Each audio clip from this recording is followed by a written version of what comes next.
বাংলাদেশ সরকারি চাকরিতে কোটা সংস্কারের দাবিতে আন্দোলনকারী সাধারণ শিক্ষার্থীদের ওপর হামলা ও হত্যাকাণ্ডের ঘটনায় প্রতিক্রিয়া জানিয়েছে জাতিসংঘ।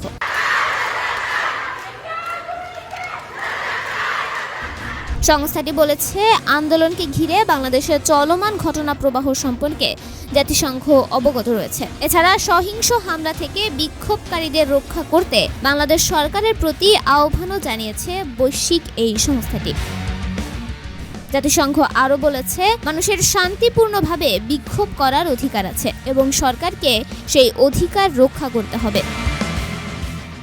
একই সঙ্গে বাংলাদেশের চলমান ঘটনা প্রবাহ জাতিসংঘ উদ্বেগের সঙ্গে পর্যবেক্ষণ করছে বলে জানানো হয়েছে। স্থানীয় সময় মঙ্গলবার জাতিসংঘের নিয়মিত ব্রিফিংয়ে এক সাংবাদিকের প্রশ্নের জবাব দিতে গিয়ে মহাসচিব আন্তোনিও গুতেরেসের মুখপাত্র স্টিফেন ডুজারিক এসব মন্তব্য করেন।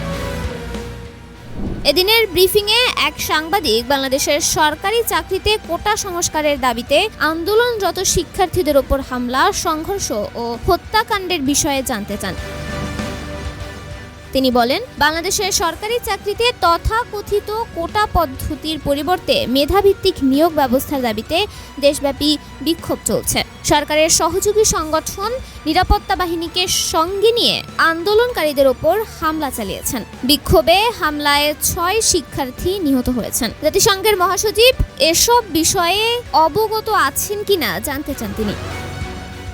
জবাবে জাতিসংঘ মহাসচিবের মুখপাত্র স্টিফেন ডুজারিক বলেন, হ্যাঁ, আমরা পরিস্থিতি সম্পর্কে খুব ভালোভাবে অবগত আছি। আমরা ঘনিষ্ঠভাবে এবং উদ্বেগের সাথে পরিস্থিতির ওপর নজর রাখছি।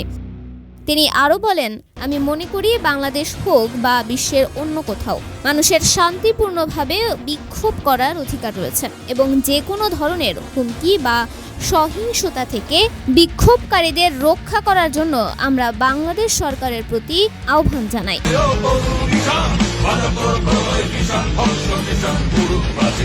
তন্নি শিকদার, দৈনিক সকালের দুনিয়া।